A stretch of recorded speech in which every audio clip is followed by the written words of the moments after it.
हर हर महादेव। स्वागत है आपका आध्यात्मिक कथा में। प्रिय दर्शकों, जो इस कथा को श्रद्धा और ध्यान से पूरा सुनेगा उसके जीवन में गरीबी और कष्ट सदा के लिए मिट जाएंगे।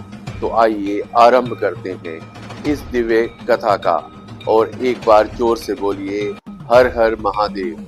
पार्वती भगवान शिव से कहती हैं कि स्वामी, यह संसार बड़ा ही विचित्र है। कोई मनुष्य धनवान होता है तो कोई निर्धन, कोई परिवार सुखी रहता है तो कोई हमेशा दुख में डूबा रहता है। कई लोग कहते हैं यह सब केवल भाग्य का खेल है, लेकिन मेरे मन में प्रश्न है, क्या सचमुच में ऐसा ही है? क्या गरीबी और अमीरी का कारण केवल भाग्य ही है, या इसके पीछे मनुष्य के कर्म भी जिम्मेदार है? शिव जी पार्वती से कहते हैं, उमा, तुम्हारा प्रश्न बहुत गहरा है। संसार में यह बात अर्ध सत्य है कि सब कुछ भाग्य पर निर्भर है।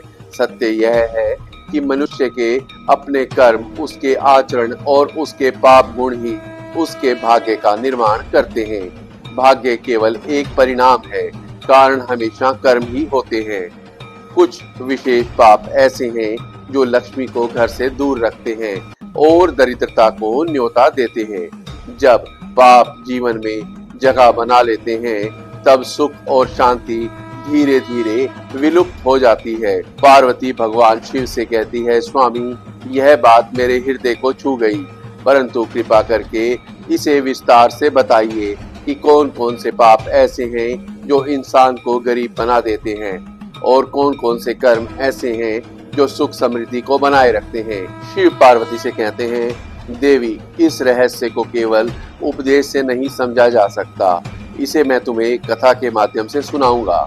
यह कथा केवल सुनने के लिए नहीं, बल्कि जीवन के गहरे सत्य को समझाने के लिए है।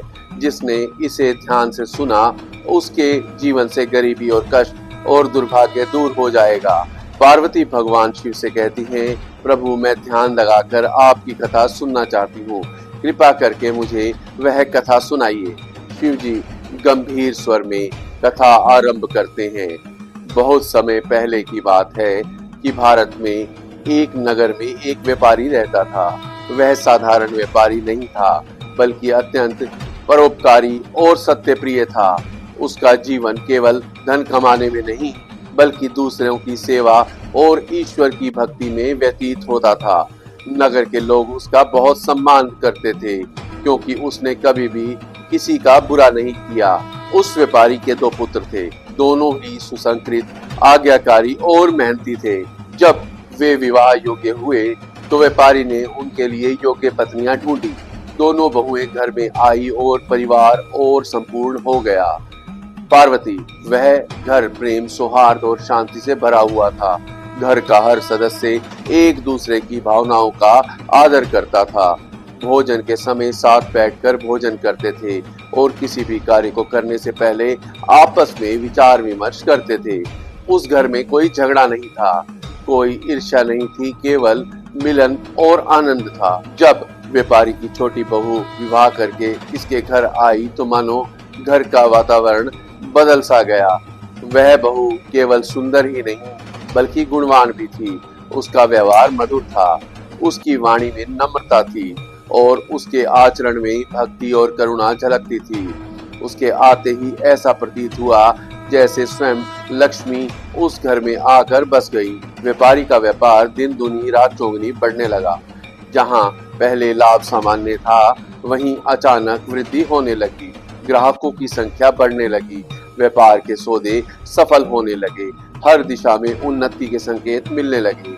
देवी, केवल व्यापार ही नहीं, घर का वातावरण भी अधिक मंगलमय हो गया।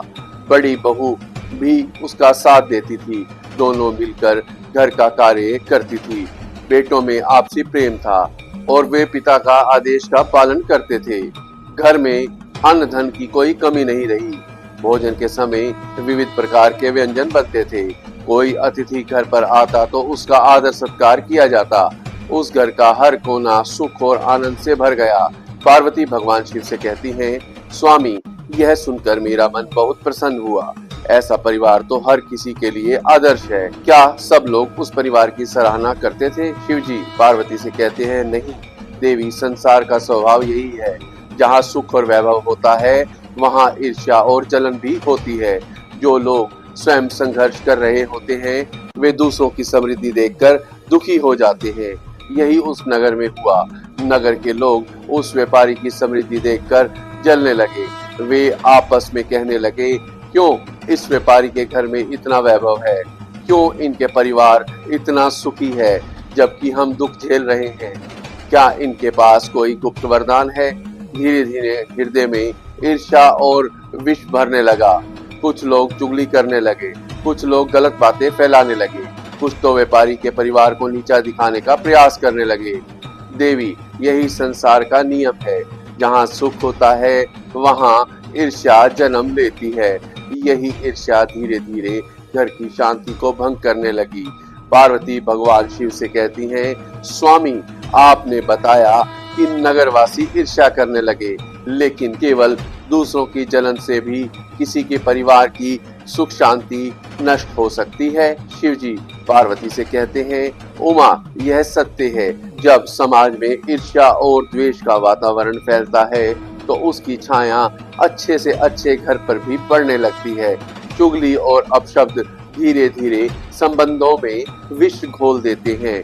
मनुष्य जब दूसरों की बातों में आकर अपने ही परिवार पर संदेह करने लगे तभी समृद्धि का पतन आरंभ हो जाता है। शिव जी ने आगे कथा सुनाई। जब नगर में लोग जलने लगे तो व्यापारी और उसके परिवार के बारे में तरह तरह की बातें फैलानी शुरू कर दी। कुछ कहते यह लोग अपने सुख का घमंड करते हैं, कुछ कहते इनका व्यापार इतना बढ़ रहा है, जरूर इसमें कोई चाल है। धीरे धीरे यह चुगली व्यापारी के घर तक पहुंचने लगी। व्यापारी भले ही धर्मनिष्ठ और सत्यप्रिय था, लेकिन उसके बेटे और बहुएं सभी अनुभवहीन थे। वे कभी कभी इन बातों से विचलित हो जाते। बड़ी बहू को अक्सर यह लगता कि लोग छोटी बहू की प्रशंसा अधिक करते हैं। धीरे धीरे उसके मन में जलन का बीज अंकुरित होने लगा। देवी, जहाँ पहले घर में केवल प्रेम और सौहार्द रहता था, अब वहाँ छोटी छोटी बातों पर मनमुटाव होने लगा। भोजन में यदि किसी व्यंजन की तारीफ हो जाती तो बड़ी बहू के मन में यह बात चुभ जाती। यदि कोई मेहमान छोटी बहू की सादगी और गुणों की प्रशंसा कर देता तो उसके चेहरे पर खींच आ जाती। बेटों के बीच धीरे धीरे अंतर बढ़ने लगा। जो भाई पहले एक दूसरे के साथी थे, अब उनमें तुलना और प्रतिस्पर्धा की भावना आने लगी। नगरवासियों की चुगली और अपशब्द उनके बीच में दीवार खड़ी करने लगे। पार्वती भगवान शिव से कहती है, स्वामी, यह तो बड़ा ही दुखद है। एक घर में जो लक्ष्मी के आशीर्वाद से भरा हुआ था, उसमें केवल चुगली और ईर्ष्या से दरारें पड़ने लगी। शिव जी पार्वती से कहते हैं, देवी, यही संसार का नियम है। सुख और समृद्धि तभी स्थायी रहती है जब मनुष्य संयम और विनम्रता से जीवन जिए। लेकिन जैसे ही मन में अहंकार या ईर्ष्या घर करने लगती है, लक्ष्मी धीरे धीरे अपना स्थान छोड़ देती है। यही कारण है कि मनुष्य को न केवल दूसरों की ईर्ष्या से बचना चाहिए, बल्कि अपने भीतर भी इस दोष को स्थान नहीं देना चाहिए। शिव जी ने आगे कहा, धीरे धीरे घर का वातावरण बदलने लगा। हंसी और उल्लास की जगह खामोशी और खटास ने ले ली। बड़ी बहू और छोटी बहू में मनमुटाव बढ़ने लगा। कभी रसोई को लेकर विवाद, कभी घर के खर्च को लेकर तकरार। भाई भी अब एक दूसरे से अलग राय रखने लगे। उमा, यही वह समय था जब घर की नींव हिलने लगी, और जब घर की नींव हिल जाती है तो दरिद्रता पास खड़ी रहती है। पार्वती भगवान शिव से कहती है, स्वामी, जब घर में प्रेम और सौहार्द की जगह ईर्ष्या और तकरार आने लगे, तब क्या परिवार को बचाने का कोई उपाय नहीं होता? शिव जी ने पार्वती से कहा, उमा, उपाय तो होता है, परंतु वह केवल धैर्य, क्षमा और समझदारी से संभव है। यदि परिवार का कोई सदस्य शांत रहकर सबको जोड़ने का प्रयास करे तो स्थिति संभल सकती है, लेकिन यदि सबके मन में अहंकार और जलन बढ़ने लगे तो घर की शांति टिक नहीं पाती। शिव जी ने आगे कथा सुनाई। व्यापारी अब वृद्ध हो चुका था। उसने सोचा कि अपने बेटों को व्यापार की जिम्मेदारी सौंप दे।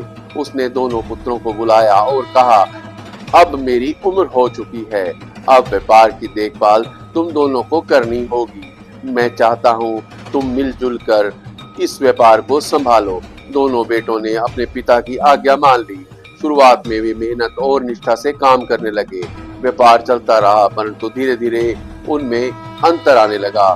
बड़ी बहू अपने पति से कहती, देखो, छोटी बहू को सब लोग अधिक मानते हैं, सब उसकी तारीफ करते हैं। यह बात ठीक नहीं। ऐसी बात सुनकर बेटा भी चिड़चिड़ा होने लगा। और दूसरी ओर छोटी बहू हमेशा शांति बनाए रखने का प्रयास करती, परंतु बड़ी बहू की बातें और नगरवासियों की चुगली घर का माहौल बिगाड़ देती। देवी, जिस घर में पहले हंसी खुशी गूंजती थी, अब वहां अक्सर खामोशी और विवाद सुनाई देने लगे। छोटी छोटी बातों पर कटु वचन बोल दिए जाते। भाई भाई से जो सहयोग करता था वह कम हो गया। बहुएं भी आपस में मिलकर काम करने की बजाय एक दूसरे से आगे निकलने की सोचने लगी। पार्वती भगवान शिव से कहती हैं, स्वामी, यह सुनकर मेरा हृदय बहुत दुखी हुआ। क्या सचमुच इतना सुंदर परिवार अब टूटने की ओर बढ़ रहा था? शिव जी पार्वती से कहते हैं, देवी, यही संसार का नियम है। जब मन में ईर्ष्या और अहंकार बढ़ता है तो परिवार की नींव डगमगाने लगती है। लक्ष्मी भी ऐसे घर में ठहरना नहीं चाहती जहाँ कलह और असंतोष का वातावरण हो। व्यापारी अपने जीवन की संध्या देख रहा था। उसने सोचा कि उसके जाने के बाद परिवार प्रेम से रहेगा या नहीं, लेकिन उसे यह देखकर पीड़ा होने लगी। जो घर प्रेम और सौहार्द से भरा था, अब वहां दरारें पड़ चुकी थी। धीरे धीरे उस घर की समृद्धि भी कम होने लगी। व्यापार में उतना लाभ नहीं होने लगा जितना पहले होता था। जहां पहले ग्राहकों की भीड़ रहती थी, अब वहां कमी दिखाई देने लगी। मनमुटाव, असहमति, व्यापार की प्रगति को रोक दिया गया। पार्वती भगवान शिव से कहती है, स्वामी, यह तो बड़ा ही दुखद है। इसका अर्थ केवल ईर्ष्या और अहंकार ही घर के सुख को छीन लेते हैं। शिव जी ने पार्वती से कहा, उमा, बिल्कुल ऐसा ही। ईर्ष्या और अहंकार ऐसे पाप हैं जो धीरे धीरे सुख और समृद्धि का नाश कर देते हैं। यही कारण है कि मनुष्य को सदा विनम्र रहना चाहिए और दूसरों की अच्छाई देखकर प्रसन्न होना चाहिए, ना कि उससे जलना चाहिए। पार्वती भगवान शिव से कहती हैं, स्वामी, जब परिवार में दरारें गहराने लगी और आपसी प्रेम घटने लगा, तब घर का भविष्य कैसा होता है? शिव जी पार्वती से कहते हैं, उमा, जब घर में कलह का बीज बो दिया जाता है, तब धीरे धीरे उसका असर हर दिशा में दिखाई देता है। लक्ष्मी ऐसे घर में रुकती नहीं और शांति वहां से विदा हो जाती है। शिव जी ने आगे कथा सुनाई। समय बीतने लगा। व्यापारी अब वृद्ध हो चुका था और अपने बेटे बहुओं के बदलते स्वभाव को देखता और मन ही मन दुखी होता। दोनों बहुओं में तकरार होती थी। भाई भी आपस में उलझने लगे और उनका प्यार धीरे धीरे कम होने लगा। घर का वातावरण भारी रहने लगा। छोटी बहू हमेशा घर की शांति बनाए रखने का प्रयास करती, वहीं दोनों भाइयों को जोड़ने की कोशिश भी करती, लेकिन बड़ी बहू के मन का ईर्ष्या का विष इतना गहरा हो गया कि वह हर स्थिति को संदेह की नजर से देखती। ग्राहक दुकान पर कम होने लगे, लाभ और भी कम हो गया। धीरे धीरे व्यापार में हानि होने लगी। व्यापारी को यह सब देखकर चिंता होने लगी। उसने कई बार बेटों को समझाया, पुत्रों, मिलजुल कर रहो, कलह से नुकसान होगा, लेकिन अहंकार और ईर्ष्या के कारण उनकी बातें असर नहीं करती थी। बेटों ने अपने पिता की सलाह को अनसुना किया। देवी, यही संसार का नियम है। जब घर में एकता नहीं रहती, तब समृद्धि ठहर नहीं सकती। दरिद्रता घर का रास्ता ढूंढ लेती है। पार्वती भगवान शिव से कहती है, स्वामी, यह सुनकर मेरा हृदय भारी हो गया। एक ऐसा परिवार जो पहले प्रेम और लक्ष्मी से भरा हुआ था, अब वहाँ कलह और दरिद्रता बढ़ गई। क्या यही ईर्ष्या का सबसे बड़ा परिणाम है? शिव जी पार्वती से कहते हैं, हाँ उमा, ईर्ष्या और चुगली ही सबसे बड़े पाप हैं जो धीरे धीरे घर को खोखला कर देते हैं। यही कारण है कि शास्त्रों में बार बार कहा गया है, हमें ना दूसरों से जलना चाहिए, ना ही दूसरों की चुगली करनी चाहिए। यह दोष जहाँ होता है वहाँ सुख कभी स्थायी नहीं रह सकता। शिव जी पार्वती से कहते हैं, हाँ, उस घर में छोटी बहू ऐसी ही थी जो हर हाल में शांति बनाए रखना चाहती थी। उसका स्वभाव कोमल था, उसके मन में भक्ति और धैर्य भरा हुआ था। वह हमेशा मीठे वचनों से सबको समझाती और विवाद को समाप्त करने की कोशिश करती। घर में हर कोई छोटी बहू की प्रशंसा करता था कि और सबका झुकाव था। यह सोचकर बड़ी बहू हृदय में क्रोध और जलन से भरी हुई थी। अक्सर घर में विवाद की जड़ वही बनती। छोटी बहू के गुण उसे और भी असहनीय लगते। कई बार अपने पति से कहती, देखो सब लोग छोटी बहू को अच्छा समझते हैं। धीरे धीरे घर का वातावरण बिगड़ने लगा। लेकिन क्या इस कारण उस परिवार की समृद्धि सचमुच कम होने लगी? शिवजी पार्वती से कहते हैं, हाँ उमा, यही तो संसार का अटल नियम है। जब घर में ईर्ष्या, कलह और अशांति फैल जाती है तो लक्ष्मी वहां से धीरे धीरे विदा होती है। परंतु ईर्ष्या तो एक बड़ा पाप है, परंतु इसके अलावा भी कई ऐसे दोष हैं जिनसे लक्ष्मी घर से विदा होती है। शिव जी कहते हैं कि सबसे पहला दोष आलस से। आलसी मनुष्य ना तो धर्म का पालन करता है, ना ही परिश्रम करता है। वह काम को टालता रहता है। आलस्य से मनुष्य का समय नष्ट होता है और धीरे धीरे दरिद्रता उसके पीछे चली जाती है। दूसरा दोष है झूठ। जो मनुष्य असत्य बोलता है उसका विश्वास कोई नहीं करता। व्यापार हो या संबंध, झूठ हर जगह विष की तरह फैलता है। असत्य के कारण लक्ष्मी दूर होती है। लक्ष्मी सत्य और धर्म के साथ ही ठहरती है। तीसरा बड़ा पाप पर स्त्री गमन। जो व्यक्ति अपनी स्त्री के अलावा दूसरी स्त्रियों की ओर आकर्षित होता है उसका जीवन कभी सुखी नहीं रहता। वह पाप न केवल उसके धर्म को नष्ट करता है बल्कि उसके घर की शांति को भी भंग कर देता है। ऐसे घर में लक्ष्मी कभी नहीं ठहरती। चौथा दोष क्रोध और लालच। जो मनुष्य सदा क्रोधित रहता है, दूसरों का अहित सोचता है, उसका मन कभी शांत नहीं होता। जो लालच में डूबता रहता है वह संतोष खो देता है। क्रोध और लालच दोनों मिलकर घर की नींव हिला देते हैं और दरिद्रता को आमंत्रित करते हैं। पार्वती भगवान शिव से कहती हैं कि स्वामी, यह सुनकर मैं चकित हूँ। क्या सचमुच इन दोषों के कारण ही घर से लक्ष्मी विदा होती है? शिव जी पार्वती से कहते हैं, हाँ देवी, यही सत्य है। ईर्ष्या, आलस्य, झूठ, पर स्त्री गमन, क्रोध और लालच, यह सभी पाप मिलकर मनुष्य को दरिद्र बना देते हैं। जो इनसे दूर रहता है, सत्य, परिश्रम और धर्म का पालन करता है, वही सुख और समृद्धि को प्राप्त करता है। इसलिए हे उमा, मनुष्य को चाहिए वे अपने जीवन के इन दोषों को निकाल फेंके, तभी उसके घर में स्थायी सुख और लक्ष्मी का निवास होगा। पार्वती भगवान शिव से कहती है, स्वामी, आपने स्पष्ट बताया है कि ईर्ष्या, आलस्य, झूठ और अन्य दोष दरिद्रता का कारण बनते हैं, लेकिन मुझे एक बात जाननी है। घर में पति और पत्नी का रिश्ता भी तो बहुत महत्वपूर्ण है। यदि पति में प्रेम और विश्वास ना हो तो उसका असर भी घर की समृद्धि पर पड़ता है। शिव जी पार्वती से कहते हैं, उमा, तुमने गहन प्रश्न पूछा। सच यही है, पति और पत्नी घर के दो स्तंभ होते हैं। यदि दोनों में प्रेम और विश्वास, सम्मान बना रहे तो घर की नींव मजबूत होती है। यदि उनमें मतभेद, संदेह और अविश्वास आ जाए तो पूरा घर हिलने लगता है। पति पत्नी का रिश्ता केवल एक साथ रहने का नहीं बल्कि एक दूसरे का सहारा बनने का होता है। यदि पति क्रोधी और कठोर हो या पत्नी अहंकारी और संदेही हो तो घर की शांति समाप्त हो जाती है। ऐसी स्थिति में न केवल परिवार टूटता है बल्कि दरिद्रता भी घर में प्रवेश कर जाती है। शिव जी ने आगे कहा, देवी, एक बार एक नगर में एक परिवार रहता था। पति और पत्नी दोनों ही अपने स्वभाव के कारण हमेशा झगड़ते रहते थे। पत्नी को हर बात में संदेह होता था। पति अपनी पत्नी पर कठोर वचन बोलता था। धीरे धीरे उनका घर अशांत हो गया। धन कमाने के अवसर सामने आते लेकिन आपसी झगड़े के कारण सब व्यर्थ हो जाता। अंत में लक्ष्मी ने उस घर को छोड़ दिया। वहां दरिद्रता ने डेरा डाल दिया। इसलिए उमा, यह स्मरण रखना चाहिए कि पति और पत्नी का रिश्ता केवल सांसारिक नहीं बल्कि धार्मिक और आध्यात्मिक भी होता है। जहाँ विश्वास, सम्मान और धैर्य होता है वहाँ सुख और लक्ष्मी दोनों वास करते हैं। पार्वती भगवान शिव से कहती हैं, स्वामी यह बात तो अत्यंत सरल और गहरी है। सचमुच यदि पति पत्नी एक दूसरे के प्रति वफादार धैर्यशील हो तो घर कभी उजड़ नहीं सकता। शिव जी पार्वती से कहती हैं, हाँ देवी, यही कारण है कि शास्त्रों में दाम्पत्य धर्म को अत्यंत पवित्र और महत्वपूर्ण बताया गया है।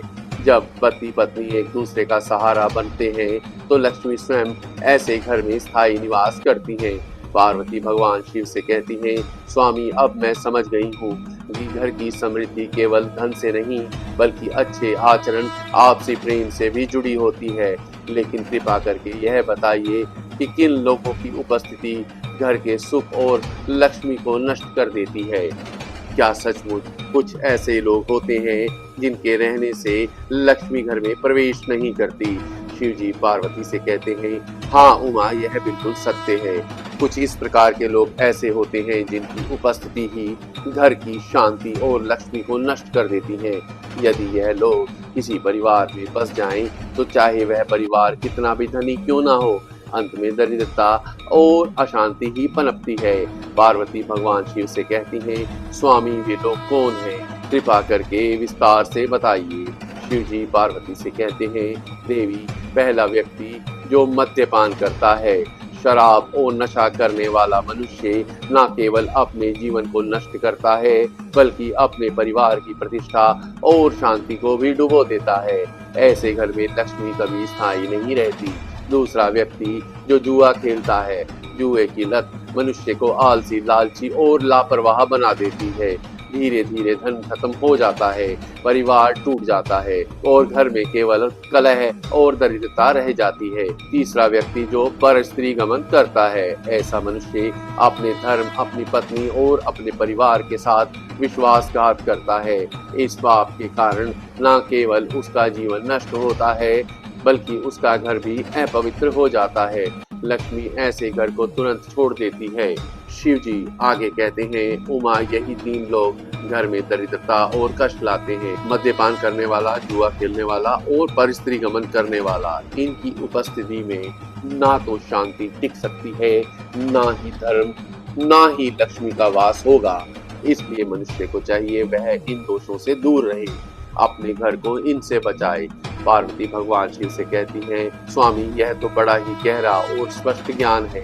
सचमुच यदि कोई परिवार इन दोषों से बचे तो वहाँ सुख और लक्ष्मी सदा बनी रहेगी। शिव जी पार्वती से कहते हैं, हाँ देवी, यही सत्य है। जहाँ धर्म, सत्य और संयम होगा वहाँ लक्ष्मी स्थायी होती है और जहाँ पाप, नशा और अविश्वास रहता है वहाँ दरिद्रता और कष्ट सदा बने रहते हैं।